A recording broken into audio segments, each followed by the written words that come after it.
네, 안녕하세요. IT 전방송 토크 IT 전방권 GPD 고소입니다.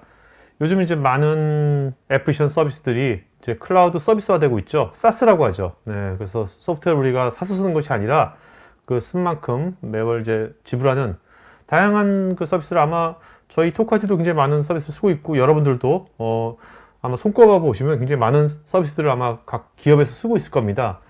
그런데 저는 지금까지 오늘까지 현재 이 시점까지 저는 이제 그런 이제 SaaS 서비스를 돈 내고 쓰면 워낙 글로벌 기업들이 서비스를 하고 있으니까 당연히 백업은 다 100% 완전히 보장하는 것이 아닌가 하고 생각을 했었습니다. 네, 근데 그것이 아니라고 오늘 나오신 게스트분께서 주장을 하고 계세요. 그래서 오늘 정말 궁금합니다. 왜냐면 저도 많은 SaaS를 쓰고 있기 때문에 오늘 들으면서 정말 이런 이슈가 있었나? 그럼 그런 것들을 어떻게 해결하지? 그런 것들에 대해서 저도 의문을 가지면서 오늘 한번 진행을 해보려고 합니다. 자, 오늘 게스트는요, 베리타스 코리아의 천정희 선생님 모셨습니다. 안녕하세요. 안녕하세요. 네. 정말로 지금 사스 많은 서비스 있지 않습니까? M365, 뭐 드랍박스, 슬랙, 뭐 다 저희 회사 쓰고 있는 것들인데 그런 것들이 100% 그 데이터에 대한 백업을 100% 개런티를 안 한다는 겁니까? 일단 저희 거 한번 쓰시고 보시면 어떨까요? 자, 이거 자세하게 얘기하겠지만 네네. 일단 그거 한번 그 현황을 한번 얘기해 주세요. 쉽게. 사실 저는 이 사스 데이터를 백업해야 된다라는 얘기를 가지고 이렇게 토크하이트 나올 줄은 저는 상상도 못했죠. 네. 그런데 이제 저희가 그 사스 데이터를 백업할 수 있는 사스 프로텍션이라는 그 어떤 제품을 인수를 했어요. 인수를 하고 올해 5월부터 이제 판매를 하기 시작했는데 그러면서 이제 그 제품에 대해 좀 더 들여다보고 이 제품이 왜 필요한가 뭐 이런 생각도 좀 해보고요. 그러면서 이런 이유 때문에 사스 데이터도 백업을 해야 되겠구나는 그런 이제 여러 가지 생각들을 하게 된 거죠. 네. 그래서 이제 이따가 좀 더 말씀드리긴 하겠지만 우리가 온프레미스에서는 이제 거의 다 이제는 백업이라는 걸 합니다. 뭐 작은 환경에서도 웬만하면 이제 뭐 소소하게라도 백업 그렇죠. 환경을 많이 유지하고 있을 네. 정도로 온프레미스는 백업을 하는데 클라우드로 이전하면서 클라우드에서는 백업이라는 걸 이제 좀 해야 되나 이렇게 생각하고 계세요.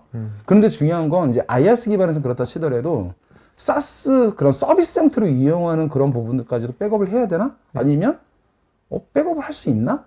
뭐 이런 생각들을 할 수가 있다라는 거죠. 왜냐하면 어차피 서비스 개념을 이용하는데 네네. 그러면 서비스를 제공하는 사업자가 알아서 해줘야 되는 거 아니야? 라고 생각할 수 있다라는 거예요. 근데 이걸 온프레미스하고 다시 연관지어서 생각을 해보면 온프레미스에서는 이제 다양한 이유 때문에 백업이라는 걸 해요. 뭐 물리적인 하드웨어 장애 상황일 수도 있지만 뭐 사용자에 의한 데이터의 어떤 잘못된 뭐 라이트 또는 네. 삭제 뭐 여러 가지 이유가 있을 수 있죠. 그런데 클라우드로 간다고 해서 물론 몇몇 요소들은 그런 리스크가 좀 더 낮아지긴 하겠지만 그렇다고 해서 모든 리스크 자체가 없어진다는 건 아니죠.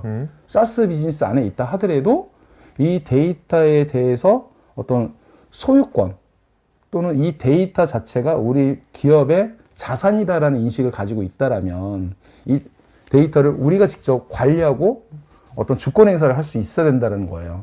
뭐 쉽게 얘기해서 클라우드로 넘어간다고 해서 사스 환경으로 이제 서비스 형태로 바뀐다고 해서 어떤 하드웨어 재해 상황이라는 이런 부분들은 좀 더 리스크가 없어질 수는 있지만 그렇다고 해서 사용자에 의해서 데이터가 삭제가 된다든지 하는 그런 리스크까지 없어지는 건 아니고 그리고 지금 당장은 어떤 트렌드에 따라서 클라우드로 넘어갔지만 이후에 뭐 계산기 좀 두드려 보고 몇 년 뒤에 온프레미스로 다시 가는 게 좀 나올 수 있겠다라는 생각이 들었을 때 다시 또 온프레미스 데이터를 마이그레이션 하려면 네. 그 사스 어플리케이션 안에 있는 데이터를 빼서 온프레미스로 다시 또 넘기는 작업도 해야 되고 그런 여러 가지 상황들이 발생할 수 있거든요. 그런데 사스에 한번 집어넣게 되면 그 데이터를 어떻게 뺄 것인가 이런 것에 대한 고민을 해봐야 되는 거죠. 근데 제가 그래서 M365, MS 오피스 그 클라우드 워드 쓰다가요. 뭐 어떤 오늘 쓴 걸 제가 잘못해서 날렸어. 그럼 복구가 되거든요? 그럼 되는 거 아닙니까? 그거는 네. 쉽게 얘기하면 그거예요. 사용자 관점. 네.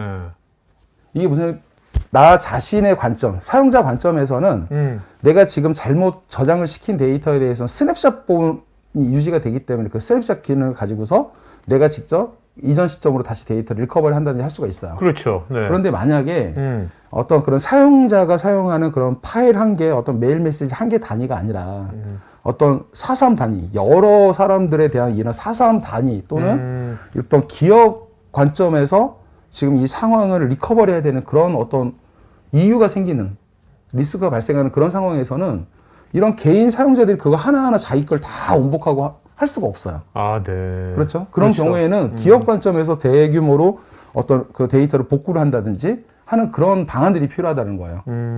그런데 문제는 이런 방안들에 대해서 사스 서비스에서는 사실 구체적인 방안들을 제시를 못하는 거죠. 왜냐하면 개인 사용자 관점의 그런 스냅샷 형태는 서비스를 제공해 줄 수는 있지만 어떤 그런 형태로 그 안에 세세하게 뭐 메일 메시지 하나가 아니라 네. 뭐 사삼 예를 들어서 100명의 임직원 중에 한 10개의 사삼이 갑자기 소실됐다. 그 날라갔다. 그럼 이 10개 임직원에 대해서만 그런 사삼을 이전 시점으로 다시 리커버를 해야 된다 하는 그런 좀 더 세밀한 관점의 데이터 복구 서비스를 제공하진 않아요. 예를 들어서 이거를 전체를 그냥 스냅샷을 만들어서 뭐 기업에서 요구하는 보존 기간 동안 돈을 받고 보존해 줄 수는 있지만 그 안에서 일부분만 어떤 방식으로 복구해 달라. 일부분만 어떻게 해 달라. 이런 디테일한 관점의 그런 서비스 제공하지 않는 거죠. 네. 그러니까 우리가 온프리미스에서 했던 것처럼. 맞습니다. 네. 그리고 이제 이런 것도 있을 것 같아요. 클라우드 사스를 쓸 때 이제 또 컴플라이언스 이슈도 있을 수 있을 것 같아요. 그것도 뭔가 백업을 해야 된다. 이런 식으로. 이 컴플라이언스 요건 자체가 최근에 이제 IT 환경 자체가 뭐 이전부터 굉장히 이제 일반화되어지긴 했지만 코로나 사태 이후에 이 IT에 대한 그 디지털 트랜스포메이션이라고 보통 표현을 하죠. 이 전환이 굉장히 가속화되고 있습니다. 그게 무슨 얘기냐면 국내 기업들은 약간 좀 뭐 엔터프라이즈 기업층도 있고 중소 중견 기업층도 있고 뭐 이렇게 좀 어떤 레이어가 나눠져 있다라면 엔터프라이즈 기업 같은 경우에는 그런 트렌드에 민감하기 때문에 빨리빨리 넘어가긴 하지만 어떤 중견 규모, 중간 규모의 네. 그런 사이즈의 기업들에서는 향후 한 3년 뒤, 한 5년 뒤 이렇게 로드맵을 잡아놓은 그런 환경들이 많이 있거든요. 그런데 코로나 때문에 어쩔 수 없이 갑자기 재택근무로 전환을 해야 되고 이런 상황들이 갑자기 닥쳐버리는 거죠. 그러다 보니까 지금 당장 3년 뒤, 5년 뒤가 아니라 지금 당장 라인나우 뭔가 해야 되는 상황이 되다 보니 갑자기 협업 툴들을 도입하는 그런 기업들이 급속도로 증가하고 있는 거고 그런데 이제 어쨌거나 지금 당장 비즈니스를 해야 되니까 그런 솔루션 도입을 했지만 백업에 대해서는 엄두도 못 내는 거죠. 왜냐하면 생각조차도 못하는 그런 네. 상황들이 많이 발생을 하게 되죠. 자, 그러면 구체적으로 한번 그런 것들이 어떤 것들이 지금 현재 사스 서비스의 백업에서 비어 있고 또 그런 것들을 훨씬 더 좀 기존보다 좀 가성비 좋게 뭐 과연 할 수가 있는 건지 요새 비용도 중요한 거니까요. 네네. 네. 그런 얘기들 한번 자세하게 한번 들어보도록 하죠. 네. 알겠습니다. 네. 시작하면 되나요? 네네.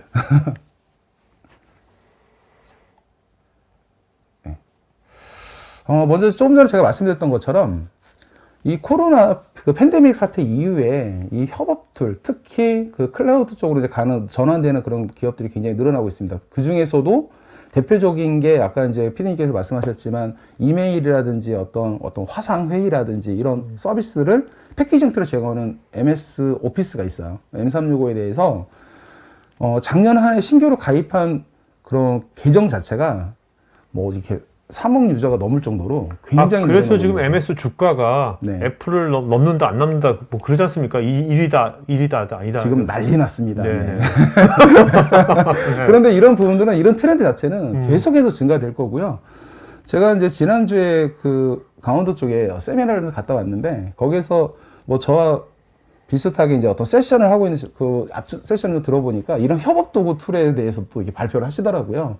그래서 이제 국내 그런 제품들도 이런 툴들이 많이 나오는구나라는 생각을 했었거든요. 그래서 과거에는 단순히 내가 직접 관리하고 뭐 이런 것만 뭐 백업을 해야 되고 뭐 이런 생각을 했었는데 이제 그게 아니라 데이터가 어디에 있든지 백업을 해야 되기 때문에 그런 것들을 모두 다 백업할 수 있는 그런 솔루션은 뭐가 있을까? 그런 기술은 뭐 확보가 되어 있나? 뭐 이런 부분들도 우리가 고민을 해야 되는 그런 상황이 네네. 아닌가 생각을 해요. 네. 근데 문제는 이제 우리가 그 클라우드 회사에서 이렇게 서비스 형태로 이제 제공하는 이런 사스 같은 경우에는 사용자들은 단순히 그냥 서비스만 이용하면 된다. 나머지는 클라우드 벤더가 알아서 해줄 거다. 이렇게 생각하는 사람들이 대부분이라는 거예요. 그렇죠. 뭐 앞전에 그 인트로에서 이제 피디님하고 말씀을 했지만 지금 이 토크 IT도 뭐 M365나 슬랙 뭐 이런 다양한 사스 비즈니스를 뭐 서비스 형태로 이용하고 있지만 그에 대해서 백업을 안 하고 있다는 거죠.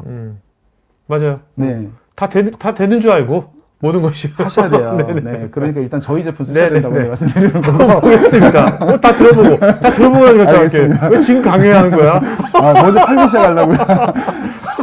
그런데 이제 요거는 한번 생각해 볼 필요가 있어요. 아까 제가 서두에 말씀드렸지만 온프레미스에서는 백업하는 이유가 여러 가지가 있어요. 하드웨어 장애 상황도 있고, 뭐 화재라든지 지진 같은 그 사이트 재해 상황도 있고요. 그게 아니라 그러면 뭐 사용자 실수 이런 부분에 있어서 데이터가 소실되거나 하는 그런 부분이 있어요. 네. 그런데 그 외에도 어떤 컴플렉스적인 이슈들도 있습니다. 왜냐하면 이 기업의 비즈니스 자체가 일단 IT 환경 내에서 이루어질 수밖에 없는 상황이 되다 보니까 어떤 소송이 발생하거나 아니면 우리가 R&D 열심히 투자를 해가지고 어떤 기술을 개발한단 말이죠. 그런데 이 기술이 외부로 유출이 되진 않나. 뭐 이런 거에 대해서 내부적으로 감사를 해야 되는 상황이 발생할 수도 있는 거고 소송이 발생한다 그러면 뭐 어떤 법률적으로 그렇죠. 증거 자료를 제출을 한다든지 하기 위해서는 또 과거의 데이터를 우리가 유지할 필요가 있다라는 거예요. 그런데 서비스 형태의 데이터를 계속 이용하기만 하게 되면 항상 최신 데이터만 있게 되죠. 내가 예를 들어 이 데이터를 삭제해 버리거나 이 데이터를 수정하게 되면 그 이전의 과거 데이터는 우리가 소유를 못 하게 됩니다. 그렇죠. 그래서 백업이라는 게 필요하다는 거예요. 그러니까 이거네요. 우리가 이제 그 사스 개별적인 사용자들이 계속 사용하다가 이거 내가 지웠네 하면 그만 복구는 되지만 그렇죠. 이게 그건 개인적인 관점인 거고 맞습니다. 회사잖아요. 네. 그러니까 전사적인 관점에 여러 가지들이 필요한데 그런 것들을 하기 위해서 백업이 필요한 거네요. 맞습니다. 그래서 백업이라는 개념은 개인 사용자 관점으로 볼 것이 아니라 기업 관점으로 볼 필요가 있는 거예요.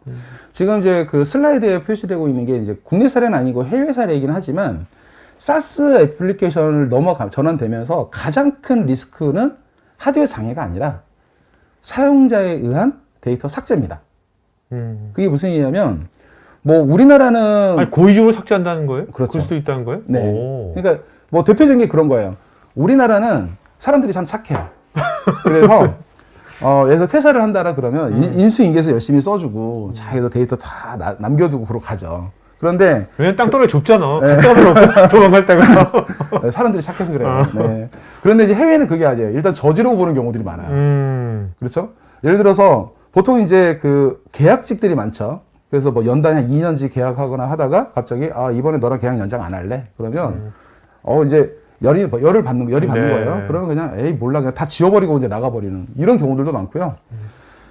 내가 뭔가를 작성을 하고 뭔가 설계하고 그렇게 해서 내 하드 드라이브, 하드 디스크에 저장해 놓은 데이터는 내 거라고 생각하는 사람들이 많다라는 거예요. 그래서 퇴사할 때 인수인계하는 게 아니라 그걸 지워버리는 거예요.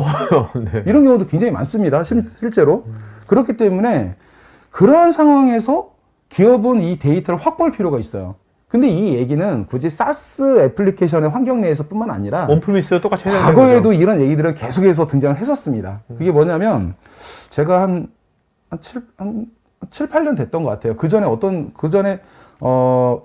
기업이 이제 IT의 의존도가 굉장히 커지니까 기업의 모든 데이터는 다 기업의 자산입니다. 모든 데이터 다 백업하셔야 됩니다. 이런 얘기를 많이 했어요. 그렇기 때문에 서버에 있는 데이터뿐만 아니라 개인 PC에 있는 데이터들도 백업을 하세요. 이런 얘기를 많이 했었거든요.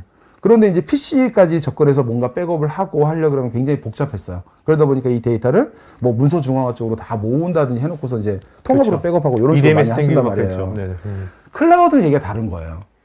사스 애플리케이션을 개인들이 어떤 계정 나눠서 쭉 쓰죠. 그러면 사용자들이 뭔가 내가 뭐 이메일 보내다가 실수 삭제하면 스냅샷 복구하고 이렇게 쓸 수는 있어요. 근데 만약에 이 사용자 사삼이 통째로 날아가 버렸다. 그러면 사용자가 사삼을 복구할 수 없습니다. 회사가 그 사삼을 복구해야 되는 거예요. 그러면 클라우드 회사가 그 사삼을 복구해 줄 거냐? 그건 클라우드 회사가 해줄 일이 아니죠. 복구해주지 않아요? 그렇죠. 왜냐하면 클라우드는 어떤 룸만 만들어주는 거죠. 네. 그 안에 홍길동이라는 유저 만들고 인격적이라는 유저 만들고 고고성이라는 유저 만들어서 사사함들을 만들고 사용하는 건 사용자들이 알아서 할 일입니다. 클라우드 회사가 어떤 유저를 만들었는지 클라우드 회사가 이거를 굳이 관리할 필요가 없죠. 네, 그렇죠. 이건 기업이 알아서 해야 되는 거예요. 그런 사사함이 여러 개가 통째로 날아갔다. 어떤 식으로 날아가느냐? 실수해서 날아갈 수도 있어요. 예를 들면 뭐 이런 M365 서비스에 접근이 가능한 어드민 권한이 있는 사용자가 들어가서 뭔가 수정하거나 하다가 실수로 삭제될 수도 있는 거고, 아니면 뭐 의도치 않게 삭제될 수도 있는데, 예를 들어서 뭐 퇴사자가 있어서 삭제를 했는데 이후에 어떤 소송점이 발생해서 그 퇴사자 메일함에 있던 어떤 내용들을 살펴볼 필요가 있다라든지 방법이 없다라는 거죠. 결국엔 백업을 해야 되는 거예요. 그런데 이전까지 우리는 온프레미스에 대한 백업만 고민을 했었죠. 클라우드에서도 IS에 대한 백업만 고민을 했었죠. 그게 아니에요. 이제는 클라우드도 백업을 해야 된다라고 얘기를 하는 거예요. 그래서 이제 요 슬라이드가 좀 전에 말씀드렸던 그런 내용이에요. 온프레미스는 우리가 다양한 목적으로 백업을 하고 있고, 이제는 왜 백업이 필요한지 굳이 얘기하지 않아도 돼요. 하지만 클라우드에 대해서는 이 백업에 대한 고민을 거의들 안 하고 계세요. 왜냐하면 다양한 이유들이 있습니다. 우리 이제 막 시작해서 데이터가 얼마 없어요. 라고 하는 경우도 있고요. 아니면 뭐 클라우드 뭐 그냥 알아서 그 정도면 우린 충분할 것 같은데요. 왜? 그 상황이 닥쳐보지 않았으니까. 네. 아직 모르는 거예요. 클라우드도 온프레미스와 거의 동일한 수준의 백업 보호 전략이 필요하다고 말씀드리는 겁니다. 실제로 대표적인 그 SaaS 애플리케이션이 M365죠. M365의 그런 이용 약간 이런 내용들이 있습니다. 클라우드 회사가 데이터 손실에 대해서는 책임을 지지 않아요. 네. 네, 이 4.3도 어떻게 보면 데이터라고 볼 수가 있는 거고요. 그렇기 때문에 서드파티 앱이라든지 서비스 통해서 컨텐츠라든지 정기적인 백업을 권장하네요. 정기적인 백업을 권장한다. 공식적으로 백업 서비스 사용하지 않습니다. 스냅샷은 그냥 사용자 관점에서 이전 시점에 잘못된 그거를 그냥 단순히 복구해주는 이런 방법이고, 오케이. 이 기업의 그런 어떤 애플리케이션을 통으로 스냅샷 형태로 보호하고 유지할 수는 있지만 이 안에 있는 4.3 단위로 그거를 유지하고 보호할 수는 없어요. 그게 이제 그렇기 때문에 SaaS 애플리케이션도 백업을 해야 된다라고 얘기하는 거예요. 자, 그렇기 때문에 이제 백업 관점에서 그런 백업 전략, 우리가 이전에 얘기하던 이런 백업 전략들 많이 있죠. 뭐 랜섬에 대응하기 위해서 뭐 3일 전략을 유지를 하셔라, 아니면 뭐 어떤 보존 기간 이런 부분들도 컴플라이언스에 맞춰서 뭐 다 유지를 해라, 이런 전략들이 필요해요. 클라우드도 마찬가지라는 거예요. 특히 랜섬웨어 대응이라든지 아까 말씀드렸던 사용자의 그런 데이터 삭제라든지 거기에 어떤 비즈니스를 계속 진행하면서 필요한 컴플라이언스 요건에 충족하기 위해서 뭐 여러 가지 목적에 의해서 백업이라는 게 필요한데, 일단은 계속해서 말씀드리지만 클라우드 기존에서 회사들이 제공해주는 스냅샷이라는 거는 내가 100% 마음대로 뭔가를 할 수가 없어요.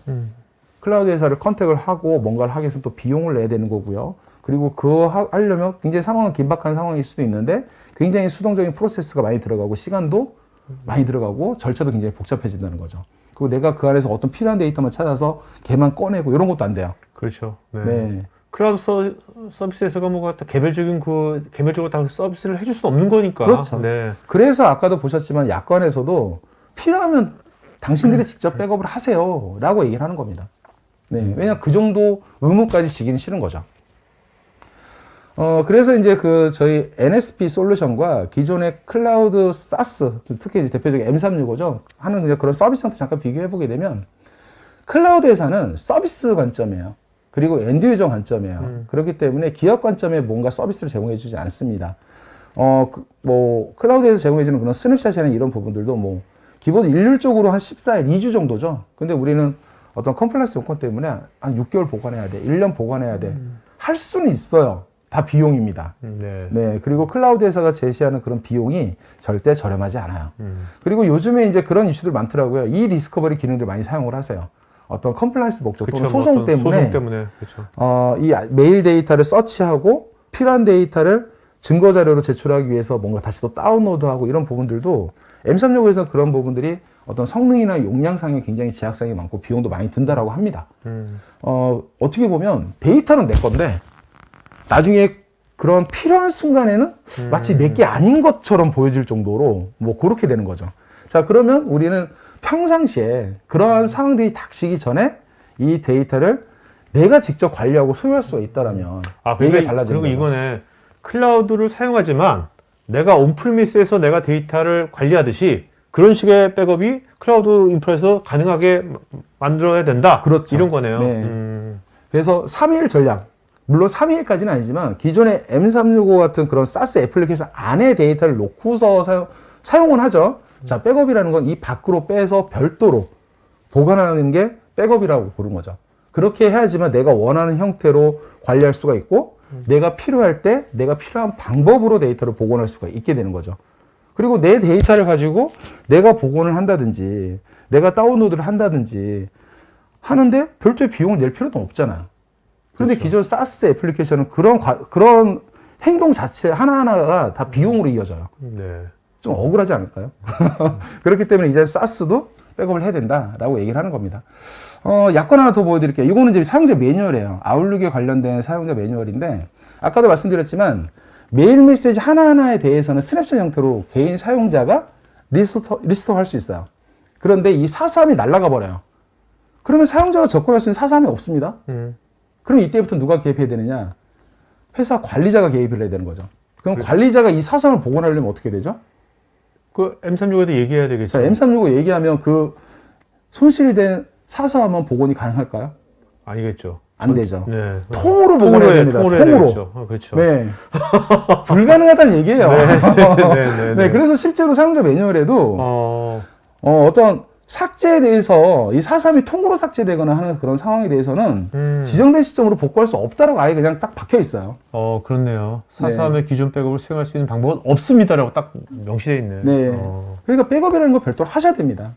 이거는 뭐 저희는 항상 얘기를 하지만 뭐 클라우드 회사는 이런 소소한 매뉴얼의 한 줄, 약관의 한 줄 이런 문구로 인해서 책임을 지지 않는 거거든요. 네, 그렇기 때문에 이런 부분을 우리가 사전에 인지를 하고 대응책을 찾을 필요가 있습니다. 아이고.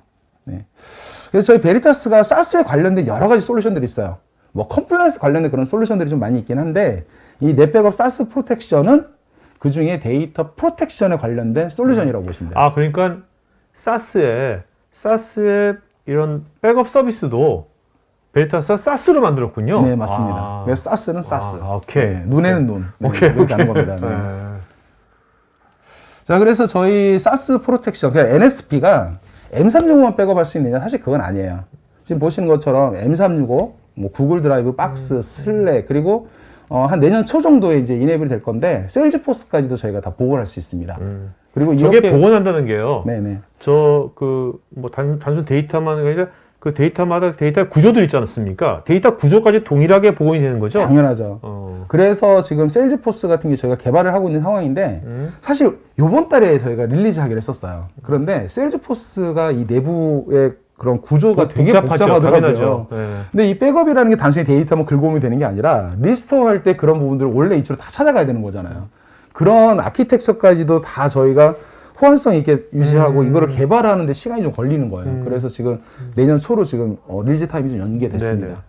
근데 중요한 건 저희 NSP는 최초의 그 디자인 자체가 고성능 관점으로 디자인이 됐어요. 그래서 엔터프라이즈 환경에 특화되어 있습니다.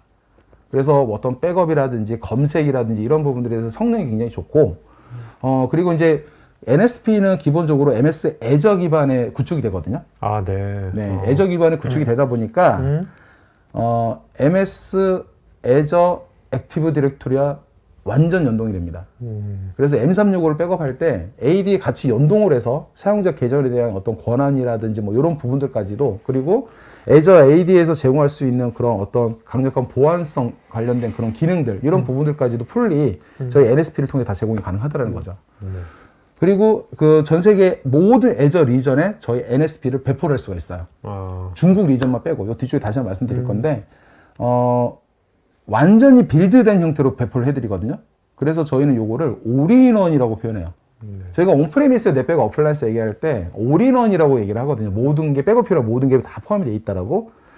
이 NSP도 마찬가지죠. 사스 형태로 제공이 되기 때문에 올인원입니다. 그런데 기존의 사스는 하나의 큰 룸 안에서 사용자가 계약을 하는 거죠. 그러면 이제 그 사용자가 연결할 수 있는 테넌트를 제공받고 이제 서비스를 쓰는 거예요. 이 데이터가 어디인지 모르고 그냥 어디선가 서비스 되고 있겠지. 그걸 생각하고 그냥 쓰는 겁니다. 근데 그게 아니라 저희는 고객 맞춤형으로 딱 만들어서 빌드를 해줘요. 그 맞춤형을 해준다는 것은 그러면 내가 내 백업될 그 장소 있지 않습니까? 그 장소 리전을 내가 지정할 수도 있다는 얘기입니까? 그렇죠. 그래서 고객이 지정한 리전에다가 나는 한국이면 한국에다가 그냥 네, 맞습니다. 한국도 이제 뭐 센트럴 리전, 그다음에 사우스 리전, 이렇게 두 가지가 있죠. 오케이. 그러면 내가 지정한 리전에 고객만을 위한 전용의 테넌트 환경을 빌드를 해주는 거예요. 기존에 만들어져 있는 테넌트 환경에서 고객을 위한 테넌트만 딱 하나씩 계정 파주는 게 아니라 오케이. 고객을 위한 별도의 인프라를 만들어주는 거예요. 오케이. 그러면 처음에 이제 그런 이제 셋업하는 게 필요하겠네요. 그렇죠. 그 프로세스가. 그래서 올인원이라고 표현을 합니다. 네. 네.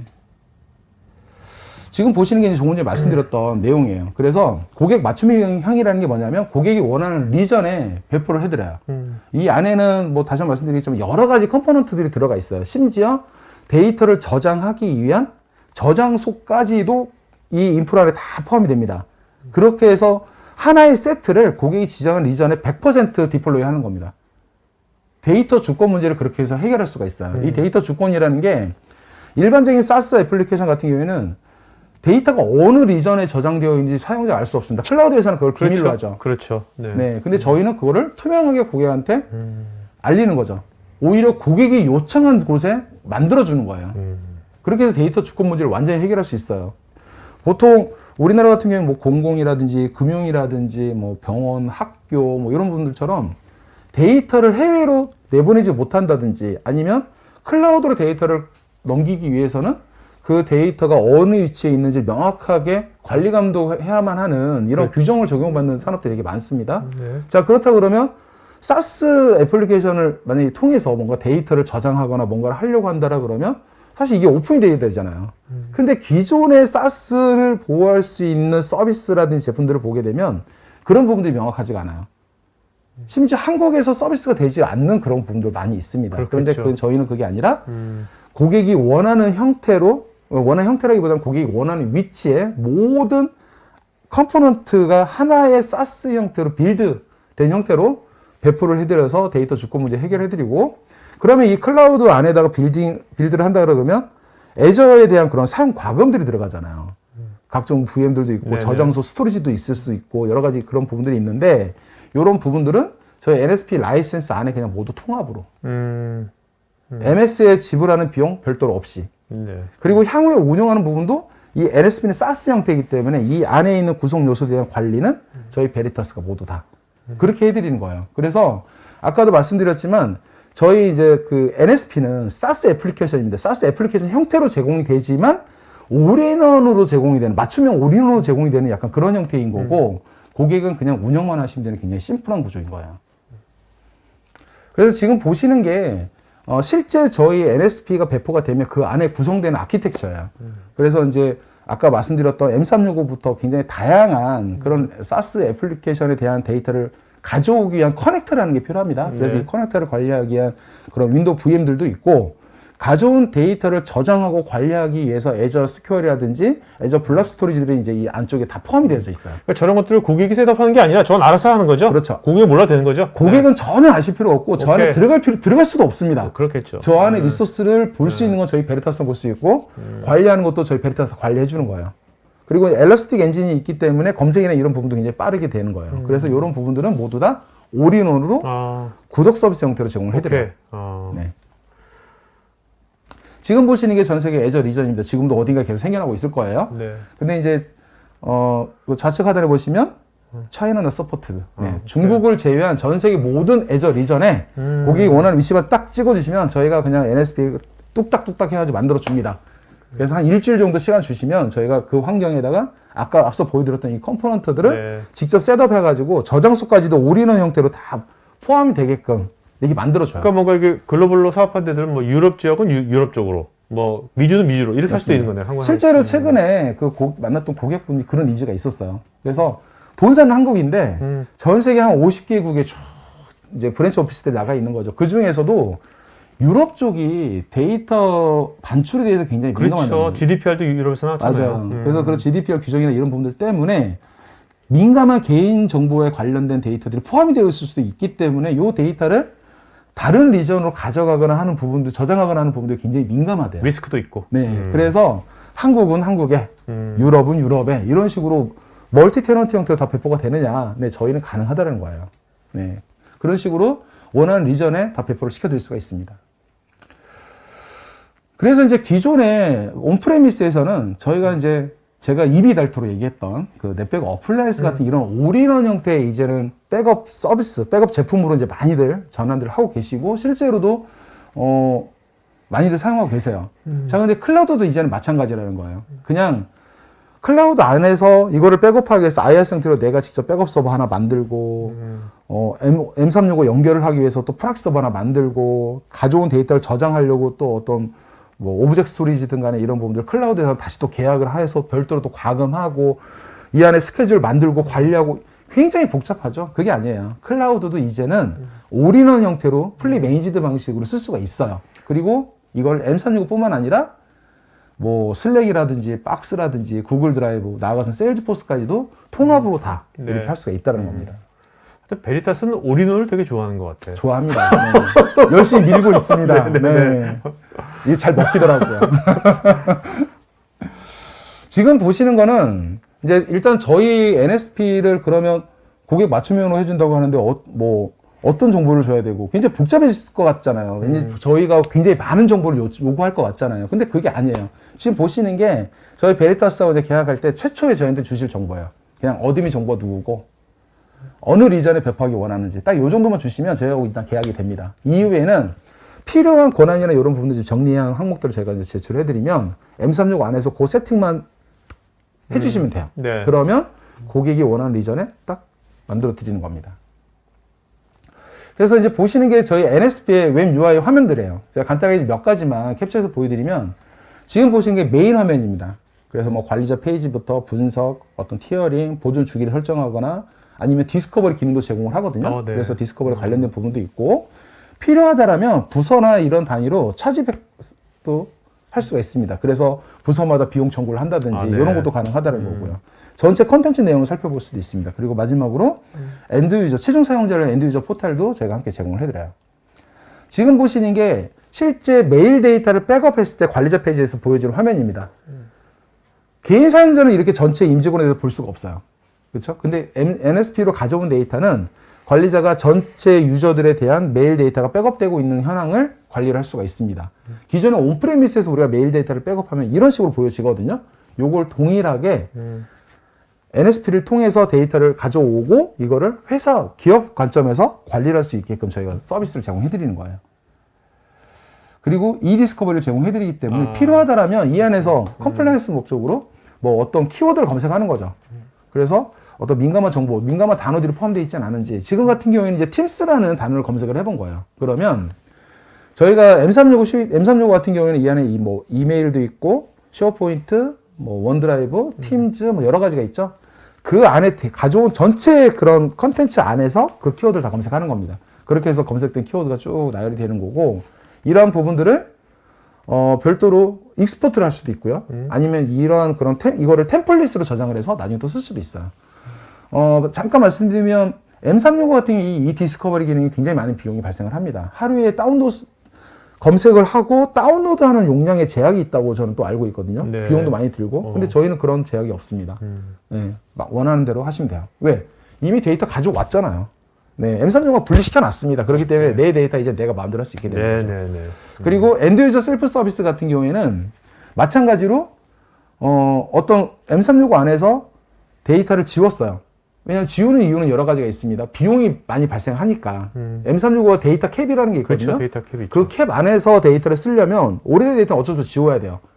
그러다 보면은 오래된 데이터를 찾을 방법이 없잖아요. 이거는 이제 NSP에서 찾는 거죠. 들어와가지고 오래된 데이터, 내가 직접 내 데이터를 검색을 하고 필요한 내용들은 우리 팀원들하고 공유도 할 수 있습니다. 네. 공유도 하거나 아니면 내가 내 데이터를 직접 리스토어도 할 수가 있죠. 뭐 그런 식으로 사용할 수가 있습니다. 다른 사람의 데이터는 안 보입니다. 네. 나한테 권한이 있는, 오케이. 접근할 수 있는 데이터에 대해서만 보여지게 되는 거예요. NSP는 지금 보시는 것처럼 세 가지 패키지가 있습니다. 엔터프라이즈, 엔터프라이즈 플러스, 엔터프라이즈 엘리트 이렇게 세 가지 패키지가 있는데 가장 큰 차이는 빨간색 텍스트 박스가 되어 있는 부분이에요. 뭐냐면 풀 텍스트 검색이 되느냐. 그냥 간단한 검색, 예를 들어서 뭐 파일이나 폴더, 날짜 이런 검색이 아니라 파일 내용 안에까지도 풀 텍스트 검색이 되느냐, 안 되느냐, 이 차이에서 엔터프라이즈냐, 엔터프라이즈 플러스 이상이냐, 이게 나눠지는 거고, 그 다음에 뭐 셀프 서비스가 제공되느냐, 또는 아까 3일 이런 거 얘기했잖아요. 네네. 이거를 다른 리전에 뭐 또 사본을 카피하고 하는 그런 어드밴스한 기능까지 필요하다면 최상위 등급인 엔터프라이즈 엘리트 버전이 필요하게 되는 거죠. 네.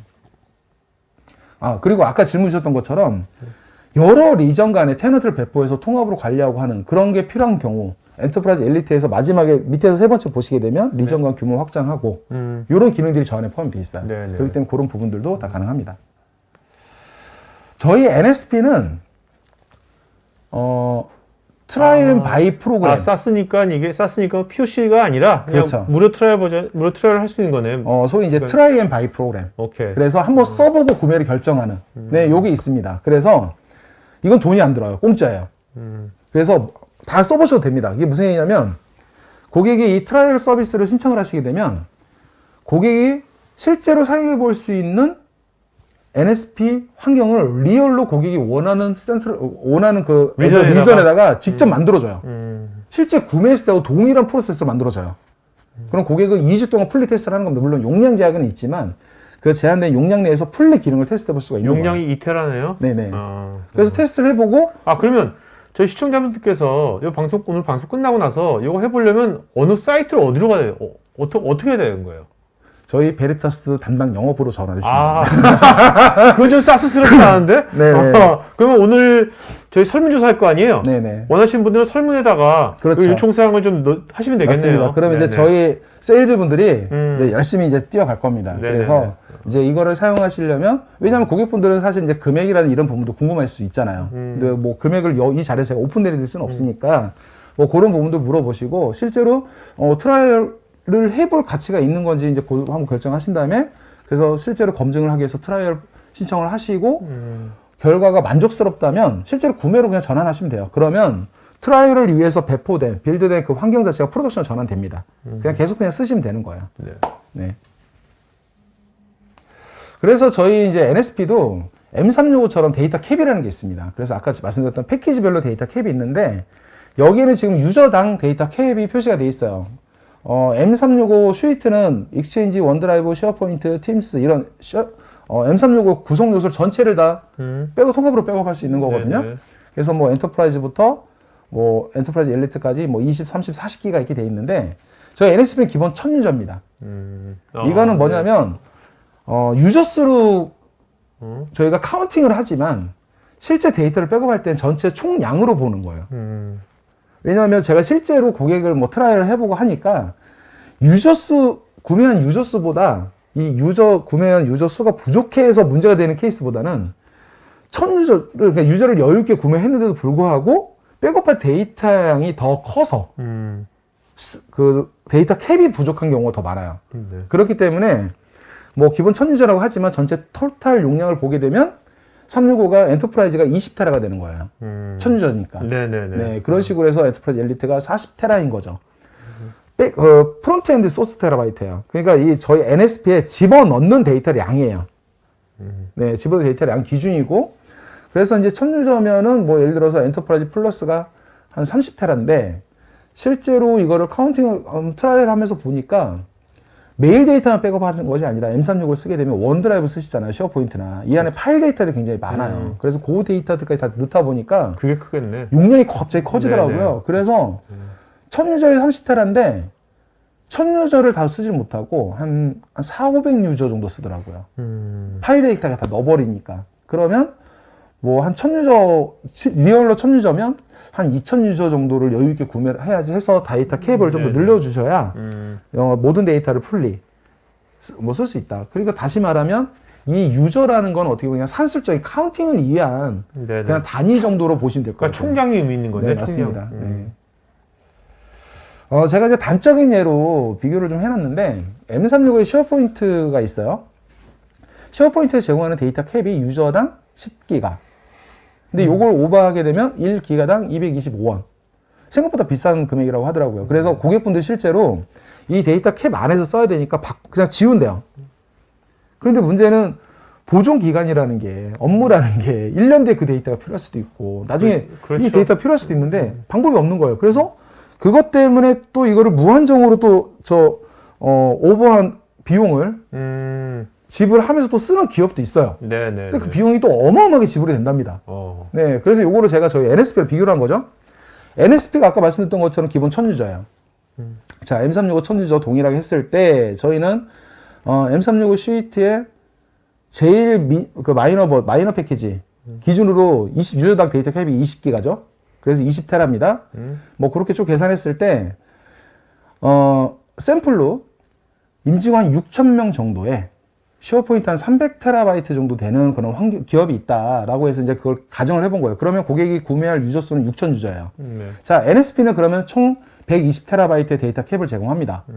자, M365는 61TB의 데이터 스토리지 공간을 제공하는 거죠. 데이터 캡을. 그럼 오버하는 게 저희는 180TB를 오버하고 M365는 239TB를 오버하는데 이 오버한 부분에 대한 월 비용이 저희는 4,300, M365는 5,500. 이걸 연으로 따지게 되니까 1억이 넘는 비용들이 차이가 나요. 네. 근데 중요한 건 M365는 홈페이지에 공개되어 있는 가격 그대로예요. 할인이 안 되죠. 정찰제니까. 네네. 저희는 MSRP, 그냥 다시 얘기해서 여기에 더 할인이 들어가요. 그렇기 때문에 이 데이터 캡이 더 커진다고 보시면 돼요. 그러니까 오랫동안 보관해야 되는데 데이터 캡이 작아서 그냥 그 비용 지불하면서 이렇게 쭉 쓰실 게 아니라 차라리 그 비용으로 저 NSP를 도입을 하셔가지고 저희 쪽으로 데이터 넘겨놓고 관리하시면 쓰시는 게 비용적으로 더 세이브 효과가 발생할 수 있다는 겁니다. 그러니까 지금 이제 기업에서 저 M365를 쓰고 있는데 추가적인 데이터 캡 초과된 부분을 뭔가 지금 비용을 내고 있는 기업이라면 그렇죠. 이걸 한번 적극적으로 한번 맞습니다. 계산기를 두들겨 보는 게 굉장히 그렇죠. 중요하겠네요. 왜냐하면 어차피 그 기가바이트당 단가는 돈 내고 공개돼 있으니까 있습니다. 네. 그냥 단가 계산기 두드려 보면 돼요. 네. 그렇네요. 굉장히 심플합니다. 네. 그리고 이제 경쟁사 비교를 해놨는데 사실 해외에서는 뭐 두루바라든 이런 솔루션들이 있어요. 근데 국내에서는 그런 솔루션이 아직까지는 그렇게 뭐 잘 알려지지 않고요. 국내는 이제 기존의 그런 백업 벤더들에 제공하는 SaaS 백업 기능들하고 많이 비교를 하시거든요. 그래서 제가 뭐 실제 벤더명을 얘기할 수는 없어서 A사, B사라고 표기를 해놨고요. 보시면 아시겠지만 M365는 기본적으로 다 보호가 됩니다. 자, 그러면 M365 이외에 다른 것들도 보호가 되느냐를 살펴봤을 때 뭐 구글까지는 된다 하더라도 뭐 아까 얘기했던 뭐 박스, 슬랙 뭐 이런 부분들까지 되지는 않는다는 거예요. 거기다가 타겟팅 고객층 자체가 저희는 기본적으로 일단 1000유저를 제공합니다.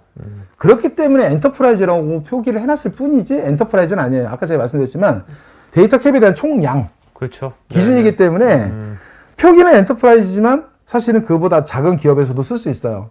그런데 문제는 뭐냐면 성능이라든지 이런 부분들이 엔터프라이즈 환경에 딱 맞게끔 그렇게 세팅이 되어져 있습니다. 그렇기 때문에 성능이 굉장히 좋다라는 거예요. 근데 경쟁사 같은 경우에는 지금 보시는 것처럼 250유저 또는 2500유저 이게 뭐냐면 그들의 그 라이센스 가이드에 보게 되면 최대 단위가 딱 저기까지만 돼 있어요. 그 이상은 따로 문의 주세요. 약간 그런 뉘앙스의 멘트로 되어져 있습니다. 네. 타겟팅 자체가 그 이상의 고객이 아니라는 거예요. 그 외에도 저장소를 포함해서 전용의 백업 환경 이런 거 제공해 주느냐 이런 서비스가 없습니다. 네. NSP가 거의 유일하다는 거예요. 내가 지정된 장소로. 그렇죠. 지정된 장소에 디폴로 할 수 있느냐 아니면 그리고 내가 계약한 그 계약 범위 내에 클라우드 사용 리소스에 대한 사용 비용까지 다 포함이 되어져 있느냐 운영까지도 벤더가 다 해주느냐 뭐 이런 전반적인 것들 다 따져보면 사실 저희 NSP처럼 이런 풀리 매니지드 방식의 올인원 서비스 형태로 제공되는 게 없다는 거죠. 네. 자, 그러면 이제 고객들이 또 이런 질문도 해요. MS에는 E3, E5 플랜이 있는데 여기서도 이 플랜에 그 옵션을 올리면 백업이 되는 거 아니냐? 근데 중요한 건 제가 초반에 말씀드렸지만 클라우드에서는 백업 서비스가 없습니다. 공식적으로 없는 거예요. 그러니까 이 기능 자체를 비교한 것 자체가 사실은 의미가 없어요. 우리가 일반적으로 얘기하는 백업에 대한 그런 백업이라 하면 스냅샷밖에 안 되는 그렇죠. 거죠. 자, 클라우드 좀. 어떻게든 4번을 만들었어요. 그러면 이 4번을 가지고 우리가 백업이라 하면 뭘 해야 되느냐? 기본적으로 이 데이터를 복원을 해야 돼요. 복원을 할 때 내가 원하는 형태로 다 복원이 되죠. 지금 보시는 것처럼 원래 위치 아니면 다른 위치 다 자유롭게 복원할 수 있느냐? 아니면 이 백업한 데이터를 무제한 기간 설정해가지고 보존할 수 있느냐? 보존 기간도 자유롭지 못하다라는 거예요. 거기에다가 이 백업 서비스 자체가 벤더에서 자동으로 관리해주는 바스 형태로 그렇게 제공되느냐? 이런 것도 아니라는 거죠. 그리고 저희는 또 모든 전 세계 애저 리전에 다 배포하고 통합으로 다 제어할 수 있어요. 근데 M365이 되나요? 안 될 거예요. 네, 그런 식으로 엔터프라이즈한 백업에 대해서는 엔터프라이즈한 이런 어떤 서비스를 저희가 제공해 드릴 수 있다는 겁니다. 그래서 만약에 M365를 지금 쓰고 계시거나 향후에 M365 도입을 검토를 하고 계시는 그런 기업이라면 저희 NSP를 같이 쓰시면 시너지 효과가 발생한다는 거예요. 이게 무슨 얘기냐면 1위와 1위라는 거죠. M365는 우리 모두가 다 알다시피 뭐 메일이든 아니면 어떤 협업 뭐 화상 도구로 화상 회의든 이런 이제 협업 툴의 절대 강자입니다. 그렇죠? 뭐 좋은 거 아니까 쓰는 거예요. 편하고. 자, NSP도 마찬가지 개념이라는 거예요. M365에 가장 잘 인터그레이션 되어 있는 게 저희 NSP인 거고, 혹시 여기 지금 MS 영업 담당자들이 계실지는 모르겠는데, 만약에 저희 NSP를 MS 영업 담당자분들하고 같이 포함을 해서 이렇게 영업을 하시면 저희가 NSP 판매 금액의 30%를 그 MS 세일즈 분들의 숫자에서 빼드려요. 네. 네, 그런 서비스도 함께 하고 있습니다. MS랑 같이. 그렇기 때문에 같이 쓰시면 여러 가지 그런 시너지 효과가 많이 발생합니다. 실제로 저희 제품을 같이 뭐 어프로치 하게 되면 뭐 MS에 대해서 클라우드에 대한 그런 판매 효과도 발생되니까 네, 같이 그렇게 협업을 많이 하려고 노력을 하고 있습니다. 네. 네. 자, 이제 여러분 질문들이 많은데 별로 얘기 안 한 것 같은데 시간이 많이 시간 지났습니다. 그렇죠. 네네. 자, 여러분들 개별 질문에 대해서 또 벨타스 코리아 전문가분께서 답글 남겨주고 있으니까 개별적인 답글도 체크해 보시고요. 이제 설문조사 할 거니까 여러분들 설문에 아까 지금 선생님이 얘기한 것처럼 요거 트라이얼 쌌으니까 한번 내가 써보고 싶다 하시는 분들은 실제 환경 그대로 쓰는 거니까 설문에다가 요청해 주시면 좋을 것 같습니다. 네. 자, 한의원님께서는 서비스에 영향이 없도록 복구 테스트를 하려면 별도의 솔루션이 필요한지요? 서비스, SaaS 같은 경우에는 운영 환경에 테스트할 수밖에 없습니다. 우리가 일반적으로 온프레미스에서는 예를 들어 뭐 POC나 BMT를 하기 위해서 별도의 테스트 환경을 따로 만들 수 있어요. 근데 SaaS는 그게 어렵죠. 네. 그러면 만약에 최대한 서비스에 영향을 주지 않으려면 예를 들어 어떤 홍길동의 사성을 백업을 해서 다른 사서함을 하나 만들고 그쪽으로 데이터를 복원한다든지 뭐 이런 방법들로 진행하셔야 돼요. 네. 네. 전영진님, 넷백업 사스 프로텍션을 사용하면서 데이터 복사본 3개를 2개 형식으로 보관하되 복사본 가운데 1개는 오프사이트에 위치해야 한다는 백업 321 원칙을 지키려면 어떻게 해야 할까요? 사실 하나를 오프사이트에 보존해야 된다는 게 321이 아니고요. 네. 하나를 원격지에 떨어져 있는 네네네. 원격지에 저장을 하는 게 321의 핵심인 거고요. NSP는 백업된 데이터를 다른 리전과는 카피를 할 수도 있고, 그리고 백업된 데이터는 전체 웜 기반으로 저장을 합니다. 아, 원 기반으로? 네. 그렇기 때문에 관리자도 저 삭제를 못해요. 아까 제가 그 세션 그 슬라이드에서 데이터 삭제 사례들이 많이 있는데, 삭제를 하려면 삭제를 할 수 있는 권한이 있는 사람이어야 되겠죠. 그렇죠. 관리자가 제일 큰 리스크가 될 수 있습니다. 기업의 입장에서는. 그렇기 때문에 원 기반을 저장하는 건 뭐냐면 관리자도 삭제를 못하는 거예요. 네, 그렇게끔 저희가 보호를 해드려요. 그래서 저희는 321을 기본적으로 다른 형태, 저희가 원 기반으로 저장을 해주고요. 이 데이터를 온프레미스로 내릴 수도 있고 아니면 다른 리전으로 카피를 할 수도 있습니다. 네, 그런 식으로 321 전략에 저희가 충족을 시켜드릴 수 있어요. 알겠습니다. 윤성원님께서요. 데이터 캡에 대한 좋은 솔루션이 NSP로 데이터를 넘겨놓고 사용하는 것이 좋을 것 같은데 데이터를 NSP로 넘겨놨을 때 기존에 넘기지 않을 때와 비교해서 검색 속도에 있는 성능 이슈가 없는지요? 성능 이슈라고 하게 되면 사실 비교 샘플이 필요해요. 근데 기존의 그 검색 속도라고 하게 되면 예를 들어서 M365 안에서의 검색 속도를 얘기하실 건데 네? 플랫폼이 다릅니다. 그렇죠? 차이는 있을 수 있어요. 어느 쪽이 더 좋다라고 말씀 못 드리겠습니다. 네네네. 박수빈님, NSP를 사용하는 경우 팀스 백업 시 팀 채널과 같은 기본 그룹 구조 및 그룹 멤버도 파일과 같이 백업이 되는 것인지요? 아니면 채널에 포함되어 있는 각종 파일만 백업되는 것인지요? 저희가 이제 이 안에 있는 그 메일 메시지를 그 팀즈 메시지를 메시지 형태로 백업을 하고요. 그 안에 있는 파일들을 백업을 하거든요. 그래서 팀즈를 백업하게 되면 쉐어포인트라는 원드라이버가 연동이 돼가지고 그렇게 같이 백업을 합니다. 네.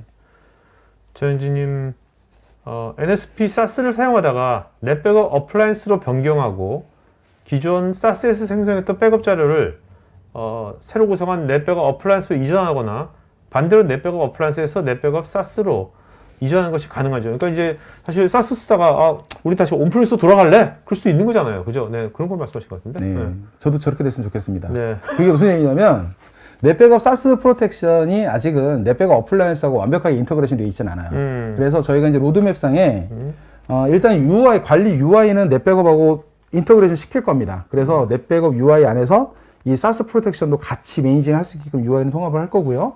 데이터 같은 경우에는 저희가 액세스 어플라이언스라는 제품이 있거든요. 오브젝트 스토리지 개념으로 온프레임에 쓸 수 있는 액세스 어플라이언스 쪽으로 데이터를 넘길 수 있는 기능을 이후에 제공해드릴 예정입니다. 네. 이종훈님, 넷 백업으로 DR 구축을 할 때 2차 백업으로 저렴한 가격을 위해 테이프 및 다른 장비도 가능할까요? 저렴한. 네. 저렴한. 사실 이 저렴한의 기준은 뭐 여러 가지가 있을 수 있는데, 네. 이건 좀 다른 얘기인 것 같습니다. 네네네, 알겠습니다. 네네. 윤성호님, M365 환경은 대규모로 확장이 가능한데 NSP도 이런 환경에 맞게 별도 조치 없이 자동으로 확장이 가능한 것인지요? 네, 자동으로 확장이 가능합니다. 아무래도 사스 클라우드니까. 네네. 네. 여현동님, NSP는 MS 제품군을 비롯해 다른 제품군에서 사용 가능한 보호 솔루션인 것 같은데 넷백업 사스 프로텍션 4 마이크로소프트 365와의 차이점 무엇인지요? 저런 제품은 따로 없는데요. 아, 따로 없는 거죠. 그러니까 네네네. 우리가 NSP 하면은 M365뿐만 아니라 드랍박스 아까 말씀한 세일즈포스 그렇죠. 내연도에 뭐 다 네네네. 된다는 거죠. 넷백업 네. 사스 프로텍션이에요. 넷백업 네네. 사스 프로텍션 4 마이크로소프트 365가 따로 있는 건 아니에요. 오케이. 네네네. 알겠습니다. 네.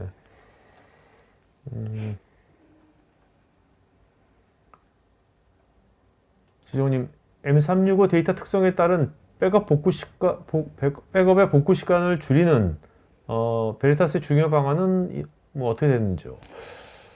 질문이 좀 난해하긴 하는데 그래도 답변을 드리자면 사스 애플리케이션에서 백업하는 방법이 이제 두 가지 정도가 있죠. 그게 뭐냐면 순차적으로 한 번씩 쭉 훑고 와서 새로 업데이트된 데이터만 쭉 가져오는 방식이 있고요. 그냥 크롤링이라 그럽니다. 네네. 쭉 이제 긁어보는 거죠. 그래서 새로운 데이터만 가져오는 방식이 있고 중요 사용자들은 CDP 기반으로 가져올 수도 있습니다. 저희는 이제 두 가지를 다 제공하고 있어요. 네.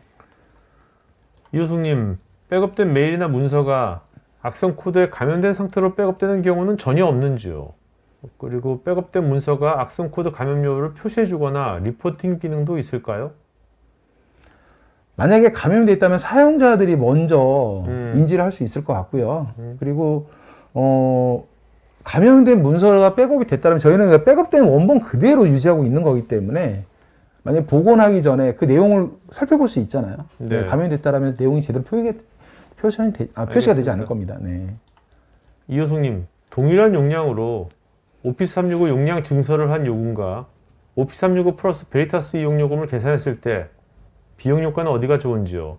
아까 제가 한번 예시를 들었던 것 같습니다. 네. 그 회사에서 이제 이런 클라우드 서비스 재무 환경 분석가가 그렇죠. 없으니까 아무도 네네. 없어. 네. 기존에 또 그 재무 쪽 담당하신 분들은 이런 것 잘 모르잖아요. 또 네네. 이게 저 사실 비어 있는 공간인 것 같아요. 클라우드 서비스 굉장히 심플해요. 네. 뭐냐면 MS 쪽에다가 네. 자 용량별로 자 증설 안 했을 때 견적, 아. 증설했을 때 견적을 받아보시고 자 저희 쪽 견적 받아보셔서 이렇게 붙이는 게 나은 건지 이렇게 붙이는 게 나은 건지 보시면 되는 거예요. 네네. 네. 이제 정말 이게 자꾸 이렇게 서비스화가 되니까 네네. IT에 있는 분들이 정말 저런 이제 클라우드 서비스에 대한 재무 분석 같은 거는 이런 하실 수 있는 게 본인 커리어도 되게 도움이 될 것 같아요. 네네네. 네. 근데 보통은 세일즈분들 다 해주잖아요. 네. 아니 그래도 네. 이게 나중에 연동님, 넷백업 클라이언트 중복 제거 기능은 소스에서 중복 데이터를 제거해서 클라이언트에서 백업 사이즈를 감소하여 백업 서버로 전달되는 것으로 알고 있는데 중복 데이터가 아닌데 제거가 된 사례가 있는지요? 일단 여현동님 같은 경우에는 저희 넷백업 제품에 대해서는 어느 정도 알고 계시는 것 같아요. 네네. 네, 오늘 말씀드린 넷백업 사스 프로텍션은 넷백업하고는 다른 제품이에요. 네, 오케이. 네, 그렇기 때문에 이전에 넷백업 그 저희 솔루션을 제공하는 중복 제거 기능이 사스 프로텍션에 동일하게 제공되지 않습니다. 저희는 네. 그냥 압축 방식으로 백업을 해요. 네. 자, 윤성호님은 아까 NSP에 커넥터가 있었는데 그 이제 오늘 말씀하신 그런 사스 말고 새로운 사스야. 그런 것도 커넥터가 존재하지 않으면 사용자가 뭐 쉽게 만들 수 있는 건지. 뭐. 만약에 사용자 만들 수 있으면 아마 저희 베리타스 R&D 쪽으로 영향이 되지 않을까. 왜냐하면 이게 단순하게 데이터만 딸랑 가는 게 아니라 맞습니다. 네. 구조까지 가야 되는 거니까. 맞아요. 네. 왜냐면 복구가 돼야 되는 거니까. 맞습니다. 그죠? 그런 관점에서 말씀하시는 그래서 거죠. 저희가 API를 쉽게 만들 수 있는 구조는 아니고요. 왜냐하면 네. 그거는 사스 환경을 다 이해를 하셔야 되지만 그 만들 수 있는 거니까 대신에 저희가 이 NSP를 기존의 어떤 뭐라고 하죠? 회사 내에서 쓰는 그런 그룹 포탈 뭐 이런 네네. 쪽에 뭐 완전히 인터그레이션 하고 싶으시다 하는 경우에는 저희가 API를 제공해 드릴 수는 있어요. 아, 네. 네네네. API가 있구나. 네네. 오케이. 근데 이제 그게 기존에 지원하지 않는 다른 SaaS 어플리케이션을 백업하기 위해서 개발하기 위한 용도의 API가 아니라 네네 메인징하는 그런 부분들을 기존의 그룹 포탈 쪽에다 인터그레이션 하기 위한 네네네, API예요. 오케이. 플러그인처럼. 네네네. 이철규님, NSP SaaS를 백업의 개념이 아닌 아카이빙의 개념으로도 사용할 수 있을까요? 된다면 사용자가 직접 아카이빙된 데이터를 복구할 수는 있는지요?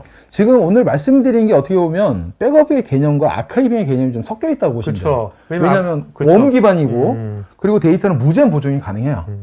그렇기 때문에 두 가지 개념이 다 섞여 있다고 보시면 됩니다. 네. 아까 이제 그 데이터 캡 있어가지고 네네. 그거 사용자 줄이려고 자꾸 맞아요. 삭제할 수 있다 하잖아요. 네, 그것을 맞아요. 이제 내면 그게 아카이빙이 되는 거죠, 그죠? 그렇죠. 네네네. 네. 윤성원이 오늘 질문 많이 하셨는데 네. 저분 구매하실 네, 것 같습니다. 네, 네. 네. 꼭 그렇게 단정할 필요는 없어요. 사스.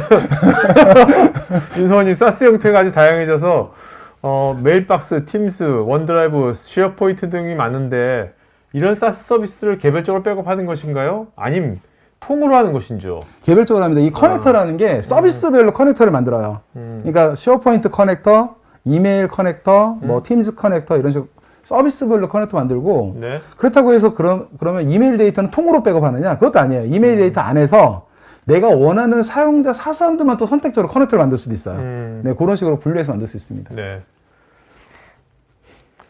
어쨌든 지금 많은 분들이 지금 넷백 어플라이언스랑 근데 넷백 많이 어플라이언스 헷갈렸어요. 아니 다른 거 네, 전혀 다른 거예요. 사스, 전혀 다른 거예요. 그렇죠. 네. 네네네. 제 얼굴 하면 그냥 내 백업 딱 떠오르시는 거 네. 같아요. 자.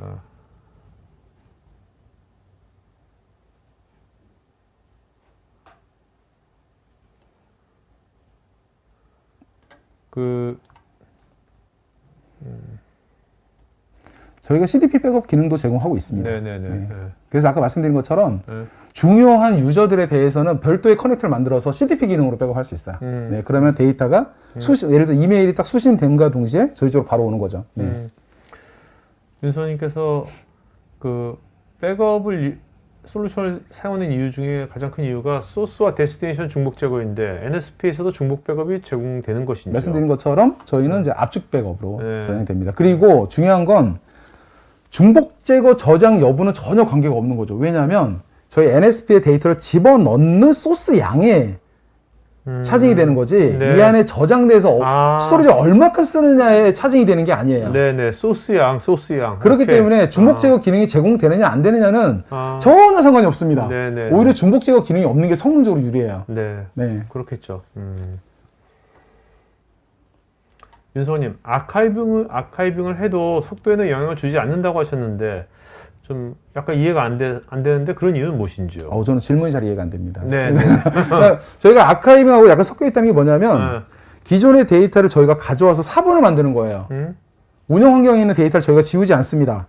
사본을 만들고 관리하는 거예요. 만약에 이거를 어떤 MS에 제공하는 데이터 캡을 유지하기 위해서 삭제가 필요하다면 그건 관리자분이 하셔야 되는 거지 네네. 저희가 해드리지 않습니다. 네네. 저희는 가져온 데이터를 웜 기반으로 보존 기간 동안 절대 삭제할 수 없게끔 유지를 해드리는 거예요. 그런 개념의 아카이빙이라고 말씀드리는 겁니다. 운영성 환경은 완전 분리된 거죠. 알겠습니다. 네.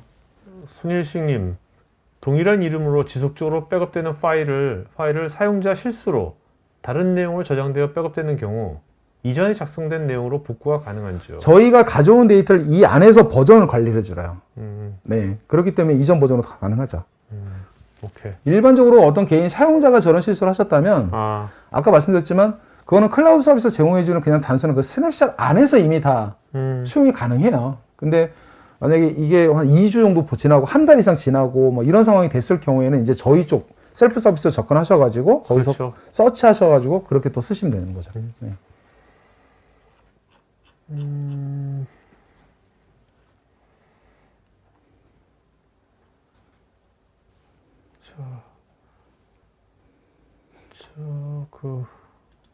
박수빈님, M365 사용 시에 백업 중에도 데이터 변경되는 양이 많을 텐데 해당 변경 자료는 실시간 증분 백업이 되는 것인지요?